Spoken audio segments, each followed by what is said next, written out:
the reality of the pain of the things that I've been through just like hit me in a very, as they often do on psychedelics, simple and profound and unambiguous way.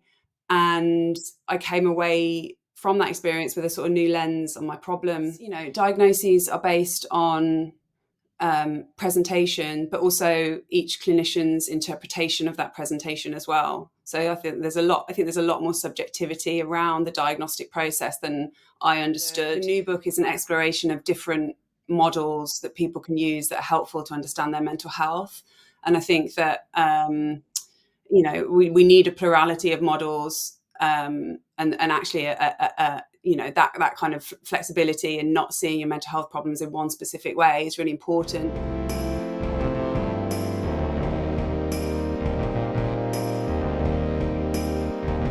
Rose Cartwright, welcome back to the show. Hello, Alex. Very happy to be here. Thank you for having me. You're our first recurrent guest. You know, we have a few guests we've had in the past coming back, but you're the first one. So congratulations on that. Thank you. That's very exciting. You know, I'm a fan of the show, so pleased to hear that. We've got a lot to talk about. A lot on your plate at the moment. You've got a new book coming out. It's Tuesday. Your new book's coming out Thursday. You've just had a psychedelic series on BBC Radio 4. You're a writer on the hit show Three Body Problem. So there's probably way too much to talk about to fit into one podcast, but we're going to try our best. Let's see how we go. Let's talk about your new book first, The Maps We Carry. I thought it was so interesting because you're so transparent about the difficulties that you've gone through, and it's quite unique. I think anyone that has a bit of success in the mental health realm, as soon as they start to encounter difficulties in their personal life, it can make people fall into imposter syndrome quite easily. I've even noticed it on a small scale myself, working as a psychotherapist. If I'm encountering some personal difficulties, I can easily feel like I'm a bit of a fraud. And I think maybe it's too much responsibility we put on ourselves sometimes. But let's roll the clock back. You know, your first book, Pure, all about OCD, came out in 2015. That then got made into a show on Channel 4. Can you outline for us what was it like after that, how you were feeling, and how that led into you writing your second book? Sure, yeah. Well, as you've just said, Pure is a story of how I started getting intrusive thoughts, very disturbing, violent, and sexual intrusive thoughts when I was a teenager, when I was 15 years old. And I didn't understand that experience. It was terrifying. It was harrowing. It sort of took over my life. And it took me several years to find out that there was language for this kind of experience. And the language that I found, or the framework that I found, was that I have a disorder called obsessive compulsive disorder, and the intrusive thoughts and compulsive attempts to neutralize the anxiety associated with those thoughts are symptoms of that disorder.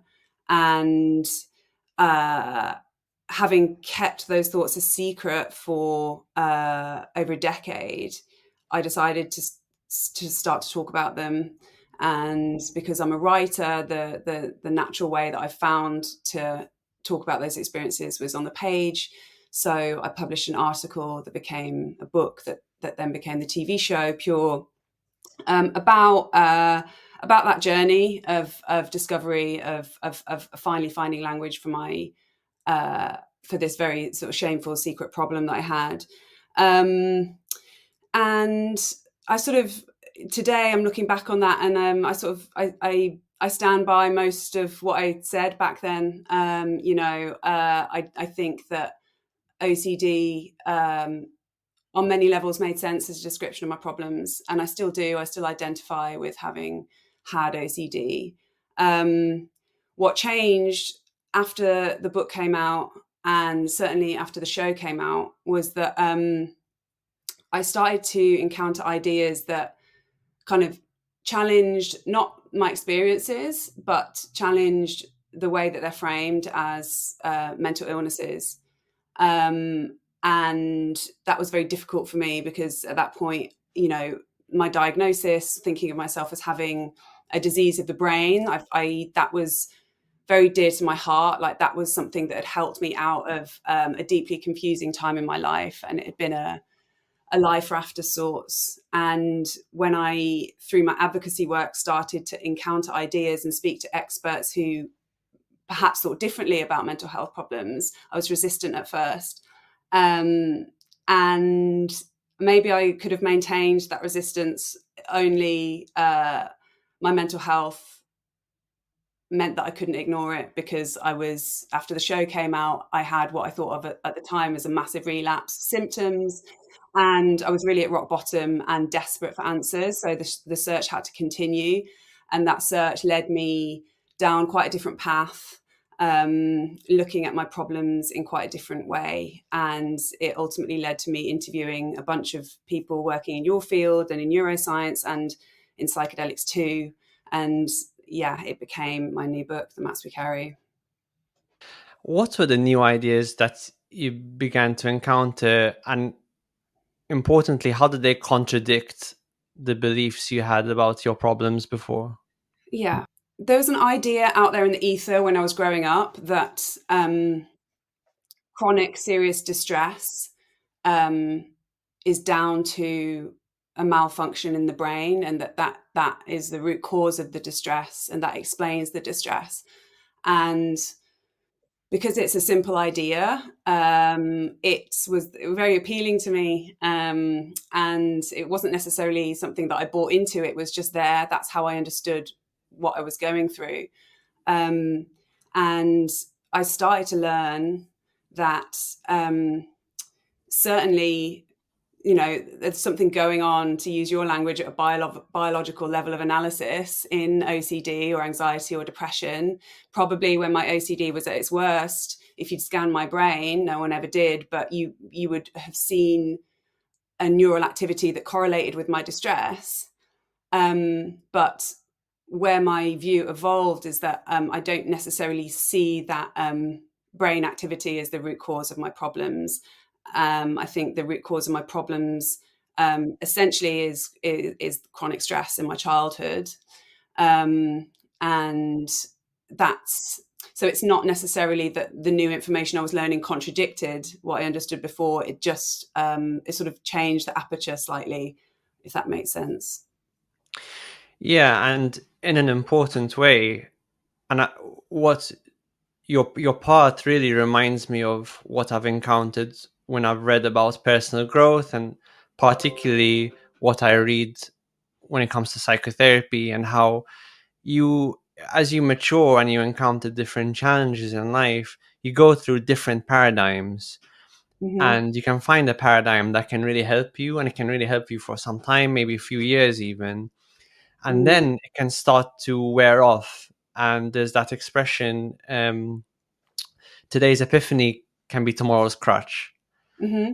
So it Yep. sounds like for you, getting that initial diagnosis of OCD, which actually you had to work really hard to get, you had to kind of Mm-hmm. discover it for yourself first, rather than someone telling you, if I remember correctly from the book. But that framework, as you described, really helped you. But then you realized actually there are limitations to this, Mm-hmm. and you were being prevented from understanding your problems as deeply as you could have, and then that lack of depth meant there was a limit to how, to the degree that you could grapple with them. Yeah. Yeah, I'd agree with that. I mean, the new book is an exploration of different models that people can use that are helpful to understand their mental health. And I think that we need a plurality of models, and actually that kind of flexibility and not seeing your mental health problems in one specific way is really important. But it wasn't as simple as finding a new worldview that was more helpful. It was more I realized that actually there's not as much evidence as I thought there was for the ideas that I had for this idea that OCD is a mental illness, like any other illness. I went looking for that evidence, and I found myself like unconvinced. Whereas I think there's overwhelming evidence, which chimes with our common sense intuitions about the world, that mental health problems tend to stem from overwhelming stress in the environment. I know that's a really simplistic summary, but yeah, ultimately, it was what was helpful personally, but it was also, I had to find out what the experts were saying, what they weren't saying, and how well evidenced each claim was. Yeah, I think that makes sense. And obviously, it will vary from. We've had conversations offline about this, and it will vary from individual to individual and from condition to condition. But I actually released an essay on the podcast last week about psychiatric medications and how we can use them sensibly. And one of the principles I outlined in that is certainly that our understanding of what's happening biologically in basically all mental health conditions is at the very least incomplete. There's a lot of mystery. I do think that is largely because there is a huge amount of complexity because so many different factors are interacting with each other. Someone's biology, someone's psychology, and then all the different social factors. Obviously, something like chronic stress can have a huge, impact. And, we know this from adoption studies that people can have, for example, you take a condition like schizophrenia, which has something like 50% heritable, which would suggest that 50% of the condition would be attributed more to differences in environment and 50% to genes. Well, that means that the environment is clearly having a huge impact. And so it really feels like people can have genetic predispositions perhaps, but unless there is that environmental trigger, people Mm, can never develop a particular condition at all. mm. I mean, so let's get into it then. So, the example you give with schizophrenia, like, if you'd asked me 10 years ago what I thought that meant, I would have said that that everyone that has a diagnosis of schizophrenia that comes out of a doctor's office with that diagnosis has in common the same specific biological signature in their which is brain, not which is not the case. which is not the case. But I think a lot of people in psychiatry will say something like schizophrenia, and they know that it's a construct, whereas people like me, lay people, think you're talking about something that you found in the brain that is schizophrenia. And I think that there's a lot of confusion around that, and it took me a long time to sort of unravel that.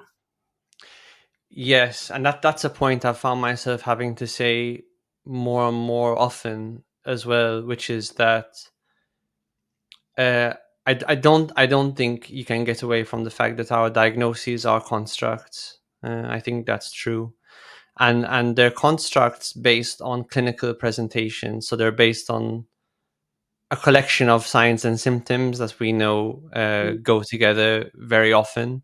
Mm-hmm. Whereas I guess what you're saying is that the way medical professionals can communicate can give the impression that there's kind of oh, we found this particular thing going wrong in the brain.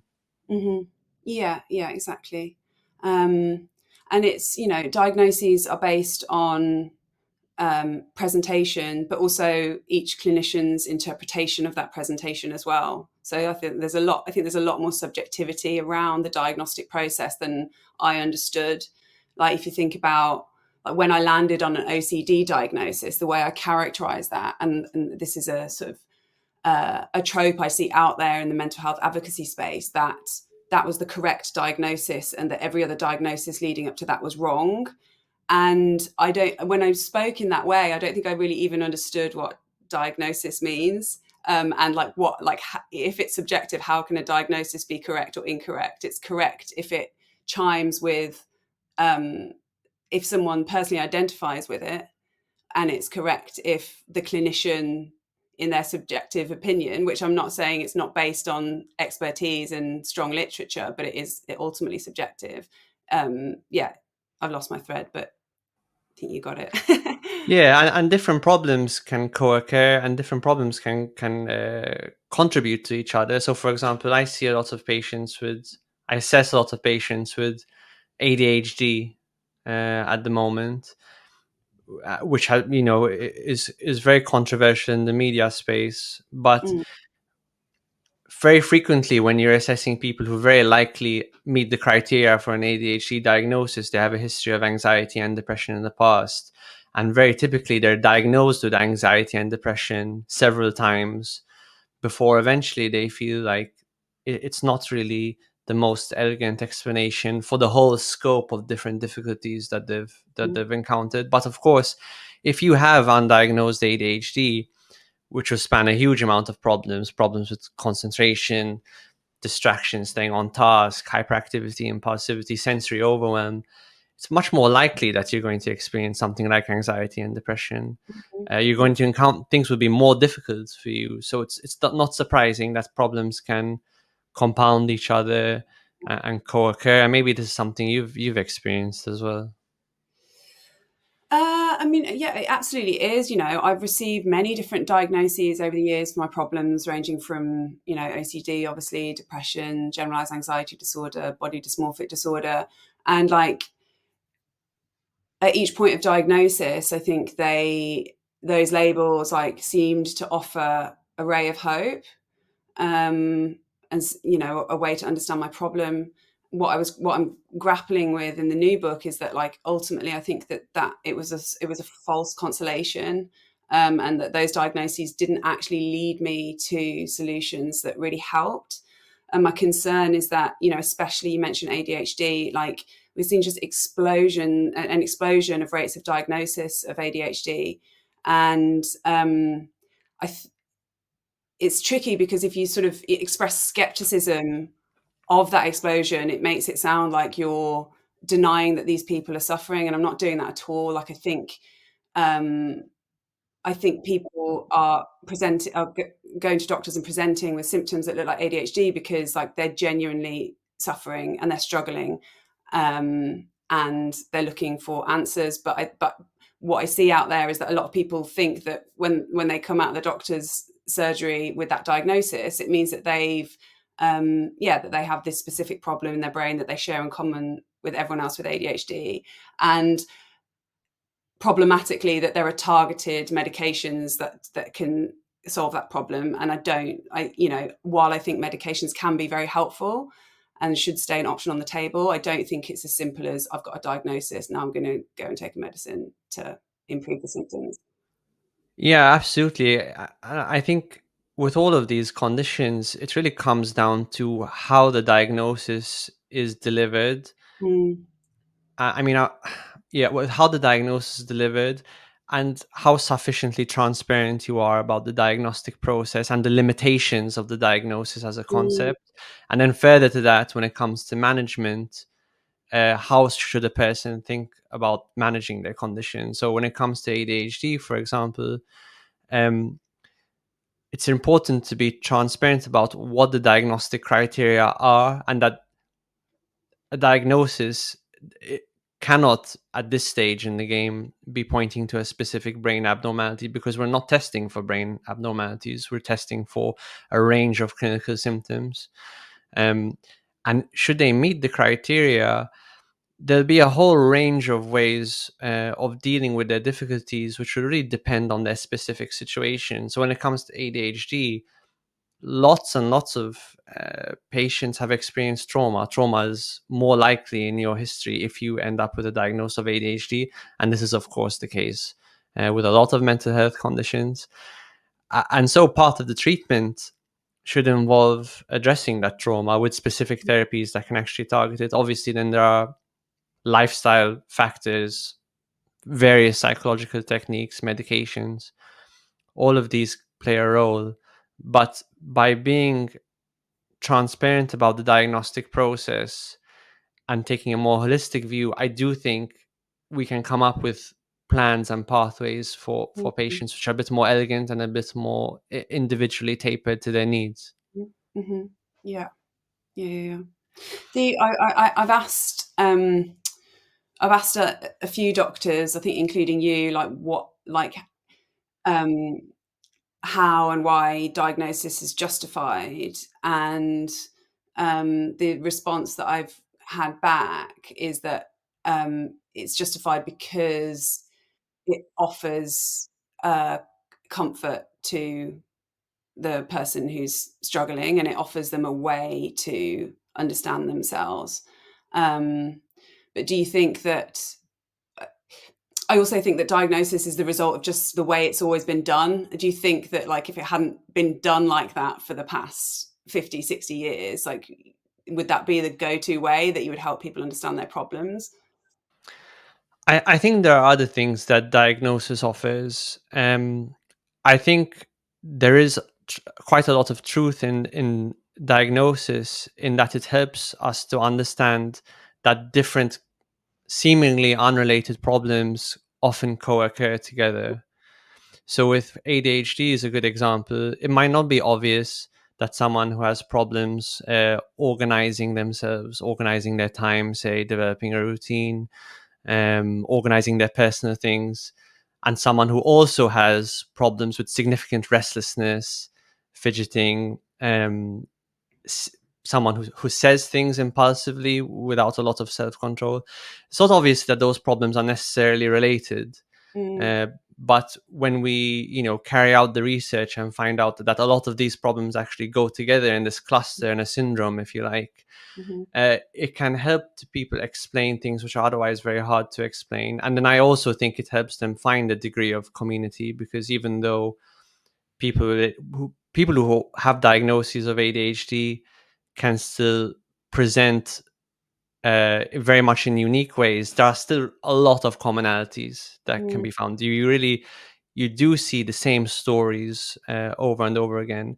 It's mhm, important that a person doesn't over identify with the label and just make their life about, for example, having ADHD, because there'll be so much about themselves which has nothing to do with their diagnostic mm, label. Yet at the same time, connecting with other people through those common arcs can help them not only have a bit more comfort around it, but can help them meaningfully then actually start to tackle the issue. I think it does. Diagnosis also informs what you should do about your problem. Now, mm, if you can tackle that in a more simplistic sort of mechanistic way, mhm, and if you think about a problem with ADHD, for example, the most simplistic way of thinking about ADHD would be like there's too little dopamine and noradrenaline in your brain, and therefore you should take a drug which increases that. And while there's truth to that, it's too simplistic. And then there are other things you need to take into account. For example, trauma and chronic stress may have impacted you in such a way that makes these problems more likely, and then you have to figure out how to unwind that stress. So I'm not sure, mhm. did I answer your question? Yeah, you did. I was saying that that I've heard doctors say that they think diagnosis is justified on the basis of that it's comforting, and you think it's deeper than that, which I appreciate and I don't disagree with.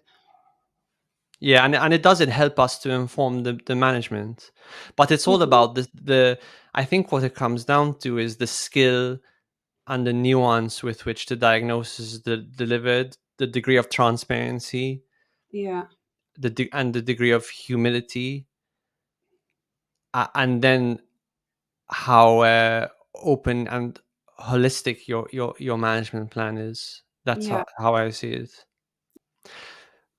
In terms of your journey, then, what specifically happened to you, and where did you go? What ideas did you discover that really helped you? So where I left off after the TV show came out, and we opened this conversation by we're talking about imposter syndrome, and that a lot of people feel like after they've told their mental health stories and they run into trouble, that they then feel like frauds and imposters. And I certainly did. There was a lot of attention coming my way after the TV show came out, and um, having sold what I thought was a redemption story of how CBT had helped reduce my symptoms, and having had this massive relapse, I was at rock bottom, and that was a very challenging level of cognitive dissonance to get my head around. You know, I had people emailing me every day saying, "Thanks so much for telling your story. Like, you know, can you give me the email address of your therapist, or like give me any tips for like what worked for you?" And I'm there like self-harming, and coming face to face with the reality that like everything that I thought had worked, from like my sort of medical worldview to the specific treatments, like hadn't worked. And I was in a really, really bad place. And you know, I was able to appreciate later that there was still like a spark in me, still like a bit of me that wasn't beaten, and you know, still had curiosity and still had energy to put towards trying to get well. And I was following the psychedelics clinical trials, having attended a couple of talks. I started watching very closely what was going on there, started reading quite a lot of literature.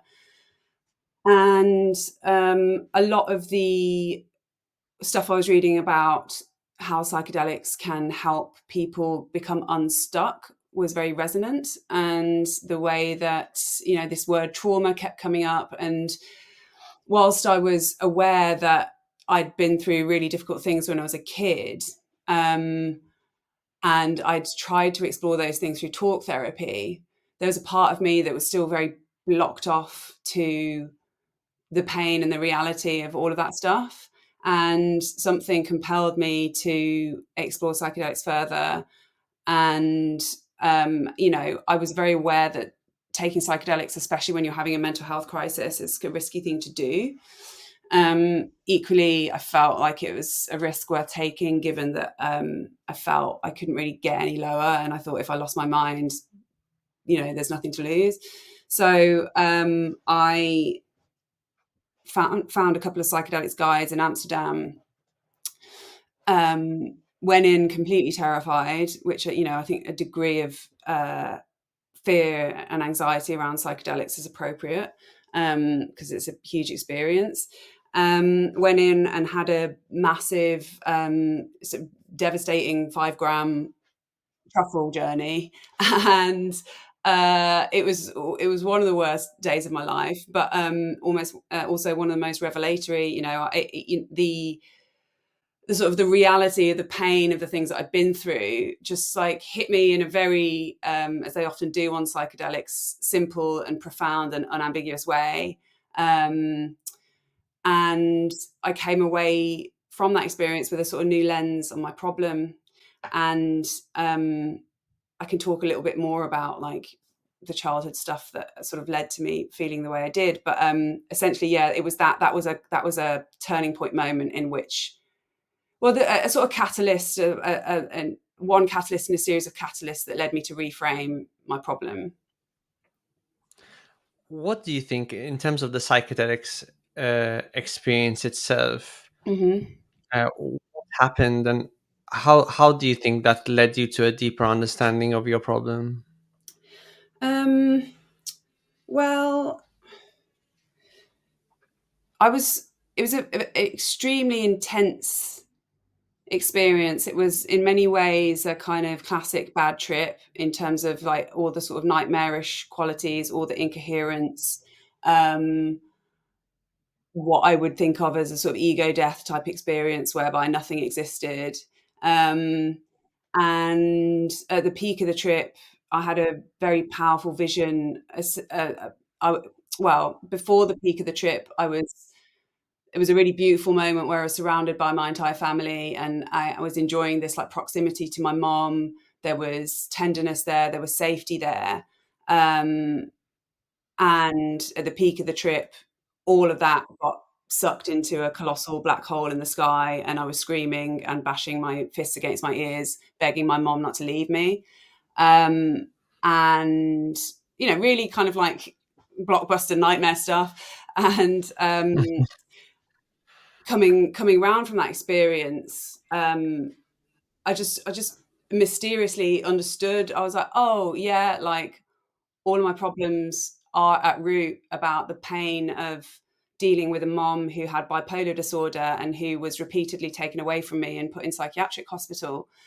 We're talking for, the first 20 years of my life that was going on, longer actually, but, my entire, up until I was 18, my entire childhood. And,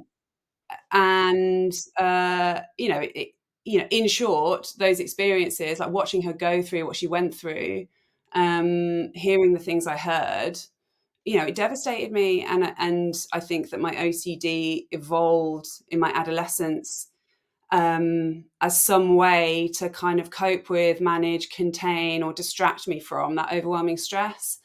And it's at once a very simple answer, but also a very complicated one. And you can have that insight, but that doesn't lead to healing. And that was, the book is about like that healing process. Yeah, and I think that leads to your, I guess, one of the fundamental points you're trying to get across in the book, which is uh, um, an unsophisticated medical model that views your OCD process purely as an illness Mm-hmm. fails to grasp that a lot of your symptoms were a defense, Mm-hmm. a way of trying to cope with all the really difficult things which happen to you. Yeah, exactly. In a way, and I think a sort of a compassionate view of the medical model, which is one I try to take in the book, even though I'm a critic of it, is that like uh, I needed comfort. I needed a way to understand what I'd been through, and in a way to think of myself as having a medical problem, as having a mental illness, and the problem originating in the matter of my brain. That sort of colluded in the protection from trauma. And I think that's one reason why that story has become successful, because people go to doctors wanting that comfort, and doctors understandably want to give it. Yeah, I think I do see it as a barrier of some kind. But ultimately, it was that barrier that led me to only living half a life as well. And psychedelics are helpful because they break it down for you and they show you what you've been avoiding, and that's also why they're terrifying. Yes, and it's funny how that restriction, I'm struggling to put it into words, but that phrase "living half a life" stands out to me. Could you tell me more about that? Is that living half a life because you felt you were blocked off from parts of yourself? um I mean, I explore lots of different ways of thinking about the sort of symptoms of trauma and mental health problems in the book, and no one no one description like captures it in its entirety. And like as I've grown up, I've figured out different ways to think and talk about it. um what do I mean by living half a life? um I mean, so looking backwards and like how I feel now, the healing has not just been about a reduction in distress or anxiety or like intrusive thoughts, but it really feels like a kind of all body experience, a kind of connectivity. And I know it's very trendy to talk about the nervous system now, and how like trauma healing can make you feel more whole and more grounded. But that kind of language really, really does capture what it feels like to be much better. I feel like I'm in relationship with the world in a way that I wasn't.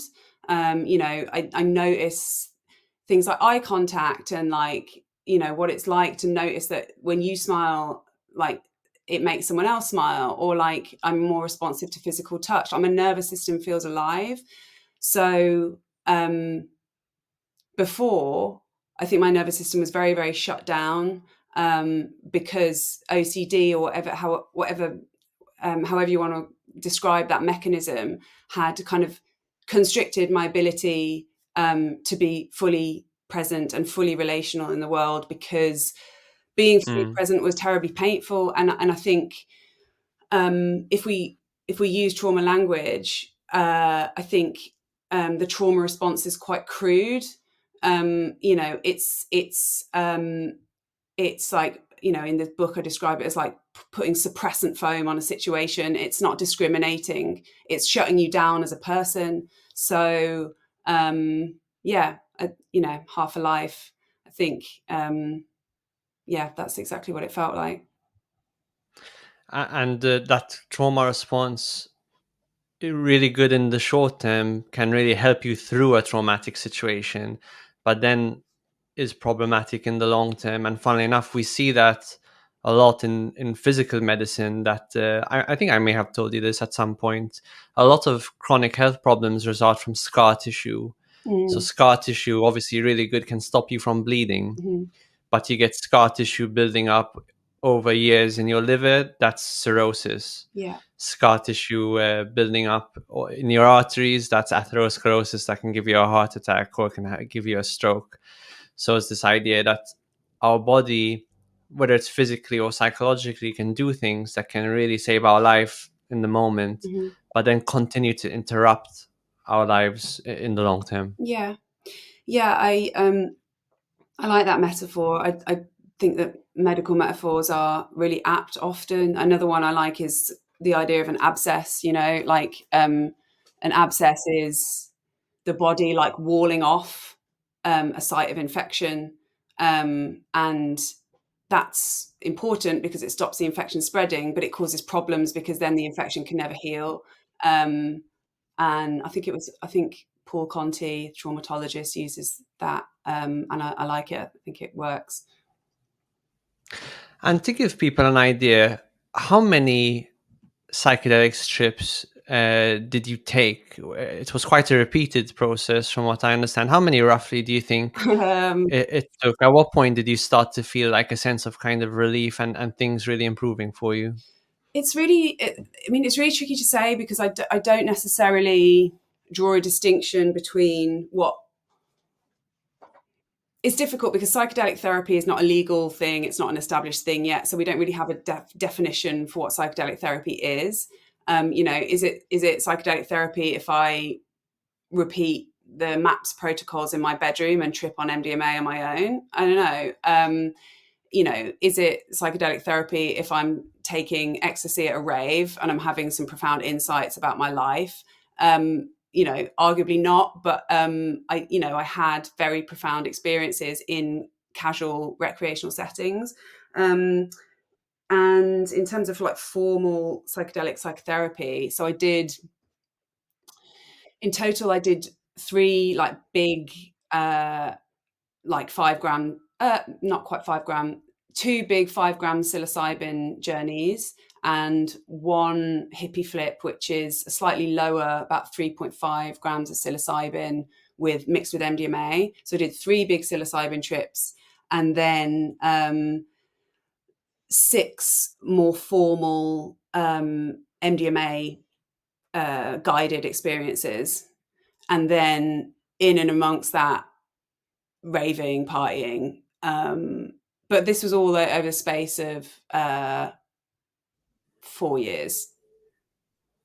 So I did a lot of drugs. And what and were you having therapy outside of the psychedelic trips as well? Yeah, I mean, there's a lot of talk about the importance of like it's not just taking a drug. It's about everything that goes with that. It's making sure you have psychological support, making sure you're integrating your experiences, and because there aren't like official channels through which you can do that. People are rolling out things like integration programs, but there's not much. So I was working separately with a psychotherapist, a brilliant psychotherapist, and she wasn't the person who was in the room with me when I was tripping, but she was on board with what I was doing, even though she couldn't necessarily, condone it. But I would trip, and then I would book in a session with her and talk about everything that came up. And that was a really important space for me to just like stay anchored, even though I was I don't want to say, maybe I do want to say taking risks. I was taking risks with my mental health, and it was important to know that that I have somewhere to explore all the material that was coming up. Yeah. And at the opening of the book, you talk about going on silent retreat Oh, and meditation. mhm. And what role did that have in all of this? So meditation has been huge for me. I can't imagine having uh, my life having changed the way it has without meditation. It was actually meditation. So I had my first, and I feel like I should uh, preface this by saying that I'm an atheist and I'm a skeptic, and if I'd heard myself say this like 10 years ago, I wouldn't have believed it was me. But on a meditation retreat in 2017, I had a spontaneous mystical experience. I had a full-blown altered state of consciousness, as strong as if I'd taken psychedelic drugs and I hadn't taken anything. Um, that was in 2017, which was in the midst of this appalling relapse that I was having. And I spent more than an hour and a half completely free of intrusive thoughts or any kind of mental health symptoms, or even any sense of like me as who I thought I was. It was a non-dual experience, no mediation between myself and experience, just experience. And it blew my mind. I came away from that like, that was one of, I mentioned earlier that there was a series of catalysts that led me to question whether or not I had a mental illness. I was like, well, if I've got a mental illness, how can the symptoms of it spontaneously disappear for an hour and a half? That doesn't fit with my understanding of the fact I've got a broken brain. And it was that experience. So my journey into psychedelics started with a sober trip. And the meditation has continued to support me, given me a place to explore what's going on in my body and my mind, and remains a very stable presence in my life and a way to access community. So it's been invaluable. And I see meditation and psychedelics as fairly sort of adjacent practices in terms of the insights that can come up. Yeah, that makes a lot of sense. And now do you still are you still doing using psychedelics? I haven't done any formal. I mean, it's so funny saying formal because there is no formal. Like, there's a network of underground guides offering sort of therapeutic services, but I haven't done any of that for over a year. Undoubtedly, I will in future. I still a few times a year will go to a day party, but I'm kind of a grandma these days. The raving is happening much less frequently. But yeah, I mean, it's still a part of my life, and I think it always will be. You spoke to Robin Calhart Harris recently Mm-hmm. on a radio program he did about psychedelics. Mm-hmm. People can check that out. I'll put a link in the description. What was he able to tell you about the current state of the science, or what he's working on?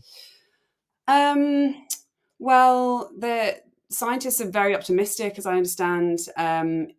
He's studying psilocybin for treatment of depression and anorexia and chronic pain, and seeing incredible results. In terms of like what's going on neuroscientifically, I can't summarize what he told me because it would be a disservice to him. I think there's a lot of warranted excitement in the space, and also skepticism. Like it's we in one sense it's late. It feels late to be talking about psychedelic therapy. In another sense, it feels too soon. We can't even have like a grown-up, like adult conversation about drugs and drug policy, and we're talking about prescribing these things to people in clinics. So it's a weird time. The clinical trials are ongoing, and from what Robin told me, like it's all moving in the right direction. But equally, I don't think it's a dead cert that this is all going to be rolled out. I mean, more so for MDMA. It looks like that's coming imminently, especially in America. But with psilocybin, there's still a fairly long road ahead. Yeah, it's definitely super exciting to see what's going to happen with that. And I do think it will help break a sense of stagnation that's been present within mental health for some time, kind of partly for some of the reasons that we've outlined today. In parallel to all of this, at the same time as you've been writing your second book, you've been working on a Netflix show called Three Body Problem, Mhm. which now, as I understand, is one of the most viewed shows in the world. What does it feel like to be a writer on a show that's doing so well that everyone's talking about? Yeah, it's been really really exciting. It's a sort of new dimension to my career. Writing about mental health and writing books is like very very dear to my heart, and I think I'll always do it. But it's not necessarily the most accessible way of getting your creativity out in the world. Whereas a TV show, especially like big blockbuster sci-fi, like it launched at a specific date and everyone was watching it at the same time, and like my dad was watching it and my nephew was watching it. It's like everyone can kind of get on board, and that was a really new experience, and it's strange that it's happening at the same time as the book coming out.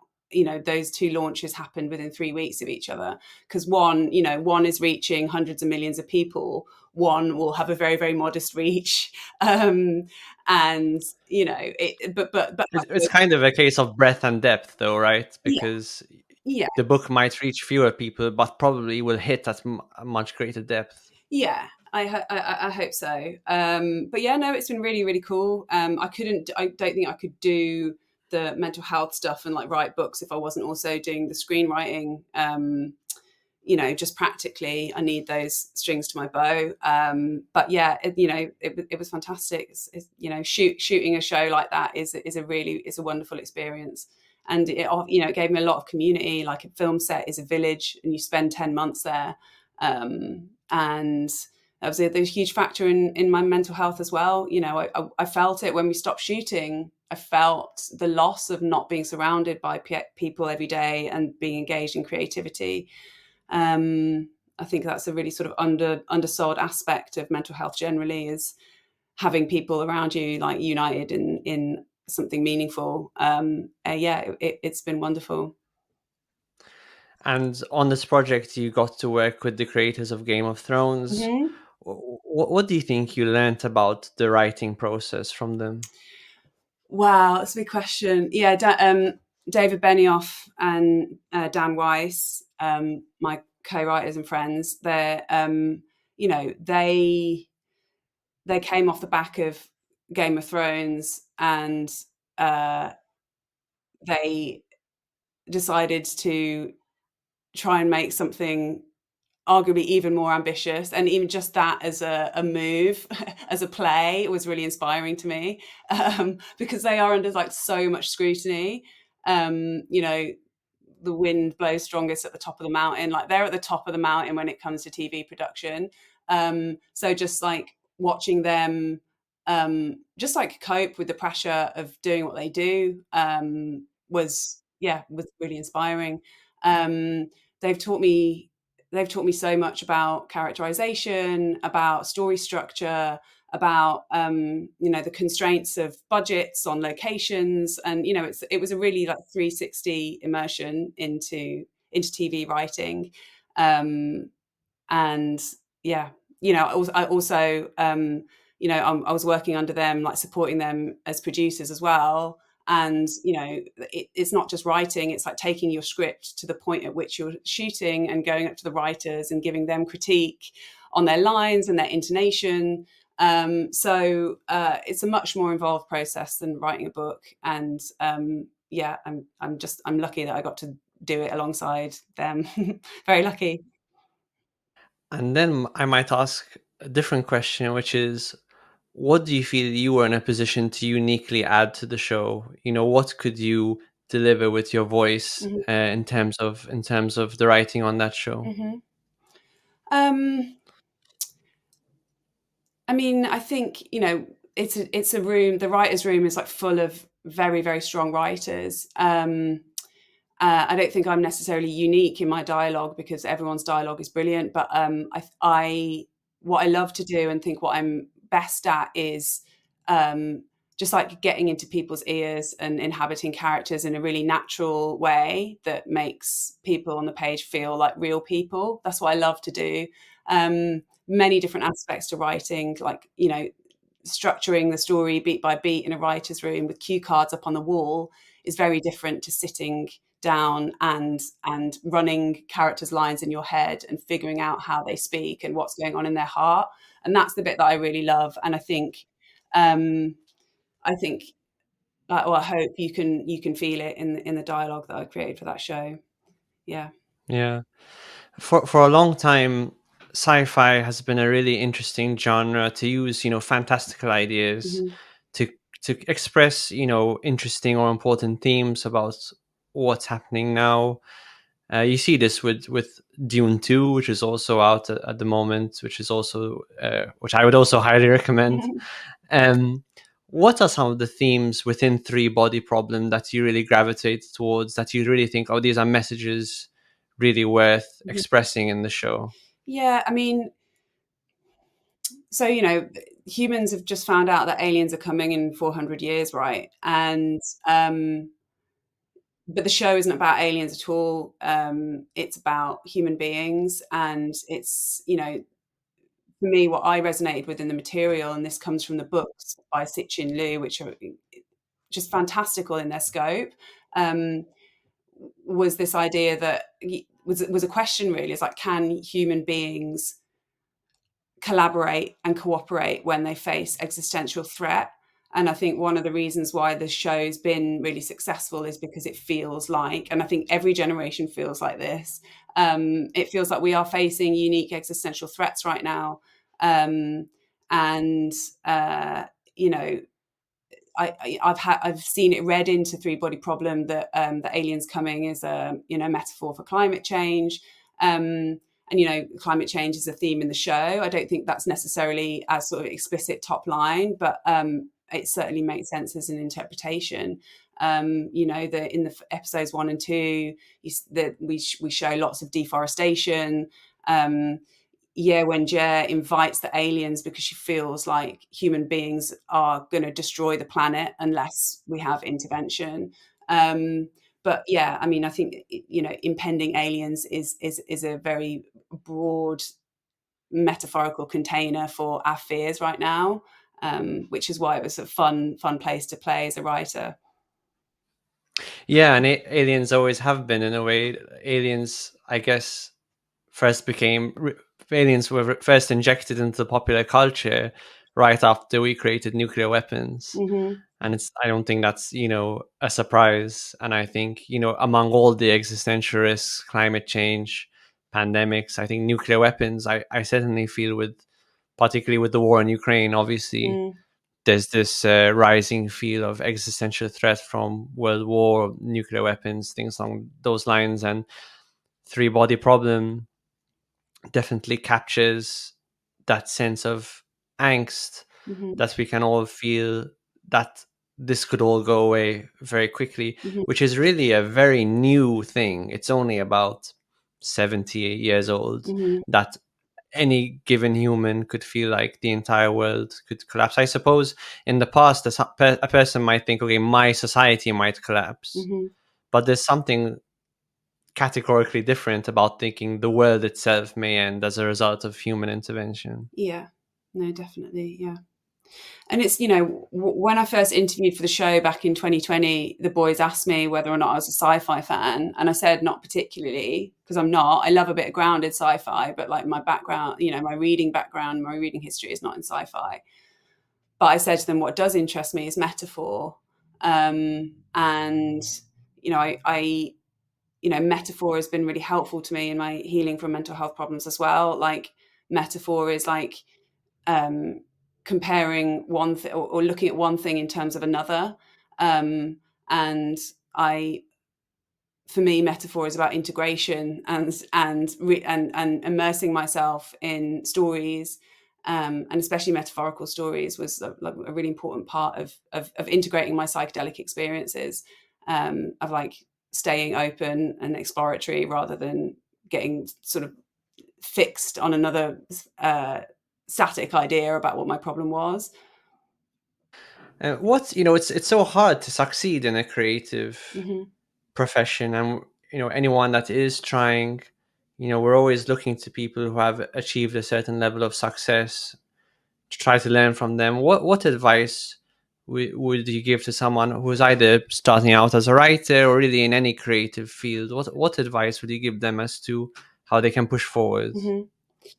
I mean, I would say what Dan Wise said to me: trust your intuitions. Like, it's when you do creative work, there's a lot involved, and it's not just the creating part, it's also the sharing part, and the capitalizing part, and that last part can be very, very reductive. You'll constantly find that your ideas are simplified and reduced down in ways that you can predict, and that can be really challenging, but it's also inevitable in the climate. Whether the reason I wrote the book is because it's offers real authorship in a way that many other media don't. But even then, you have to you have to let go of a certain level of control, and you can only do that if you really stay true to like your vision for the creative project, and just like know um, that the gatekeepers don't know your subject like you know it, so just stick to your guns.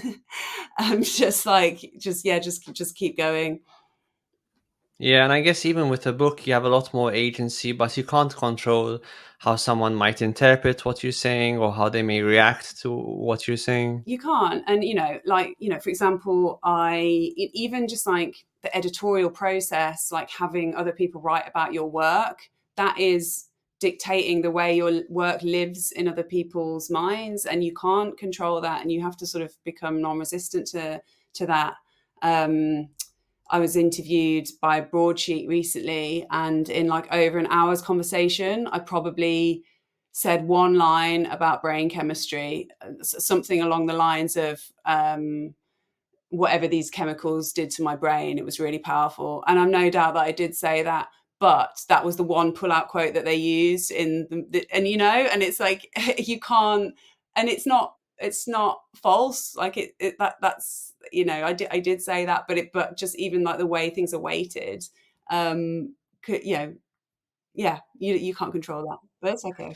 Yeah, yeah, and even going back to our previous conversation about medical models and the way we pick out information, I think it's a very human problem to see the world through a particular lens, to overemphasize certain aspects of what you're seeing and to underemphasize others depending on your beliefs. So, I mean, doctors will do that, therapists will do that. Hmm. And we're all just trying to, I think most people have the best of intentions. We're trying to figure out the world, but perhaps there isn't sufficient realization that we have these kind of limited lenses that we're peering through, which, can lead to quite strong ideological positions. Yeah. And it's really the dialogue between different positions, Mhm. I think, that can help us to continue to move things forward and to arrive at more sophisticated understandings of complex problems. Yeah, I think so. I mean, it was Aldous Huxley talked about that process as a reducing valve, and that consciousness is constantly reducing the amount of information we can take in about the world at any given moment, and the information we receive is the information that's going to be helpful to us to survive. But he encourages us, after he did this big, well, he got into mescaline, um, to remember that valve is there, and that what we're seeing is not necessarily the full scope of reality as it's available to us, and that there are other ways of seeing. And I think that's why psychedelics can be really helpful in a mental health conversation that feels very entrenched and intractable. Does it feel intractable to you at the It moment? does, yeah, it really does. Like, because it's it I don't know, like our mental health system is in a really bad way, in my view. It's not working. It's even treatments that we're told are evidence based just too often are not working for people. And I think a lot of people are chronically unhappy, and I don't think I don't think psychiatry bears the responsibility for that. I think these are like very broad, like social problems that are leading to people's distress. But I think I don't know. It feels like psychiatry is also very resistant to innovation, because it's badly incentivized and because it's an industry, and I think people are suffering as a result of that. So um, I am excited about psychedelics potential, but I'm also slightly nervous because I don't see things being in a good state out there in mental health care. Yeah, I think there are definitely very, very big problems within, particularly NHS in this country, mental health systems that need to be challenged, and in other countries as well. And I think that informed criticisms, critiques of the way we do things, like yours, and the way the way you outline things in your book. I think stuff like that's really helpful, so that we can actually improve and get better and arrive at more sophisticated understandings of things. Yeah, I mean, I the balance I was trying to find in the book was like, I am at times quite scathing of the medical model of distress, and what I see as like the excesses of psychiatry of the past few decades. But also, I wanted to try and do that in a way, as far as possible, that was like, uh, compassionate to the people working within psychiatry who've been trying really hard for a long time to help. And I don't think it's that people working in mental health care aren't skilled, or they don't care, or they're greedy, or they're just pushing biomedical agendas for profit. Like, none of that resonates with me.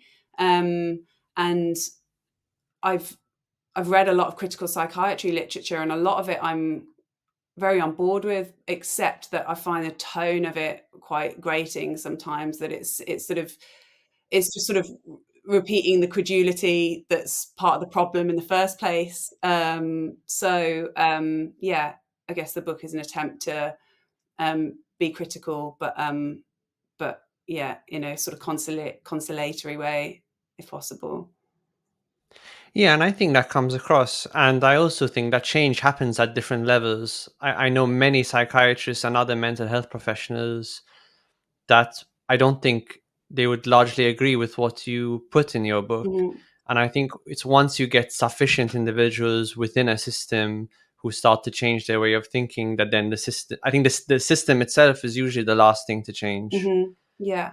Uh, and I think I remain quite optimistic about the future, but I do think that change takes quite a long time, because systems have a tendency to stagnate and to remain quite ossified until certain thresholds are reached. Mhm. Yeah. Well, I'm glad you're optimistic. That's good to hear. Yeah. There are reasons for optimism. Yeah. Um, Okay. Well, thank you so much for coming back on the show. I'd encourage everyone to read your new book once it comes out in a couple of days, whether you're a mental health professional or not. mm, And we'll put a link to the book in the description as well. Amazing. Thank you so much, Alex. Maybe we can make it a hat Thank trick you. next time. Yeah, let's do it. Okay.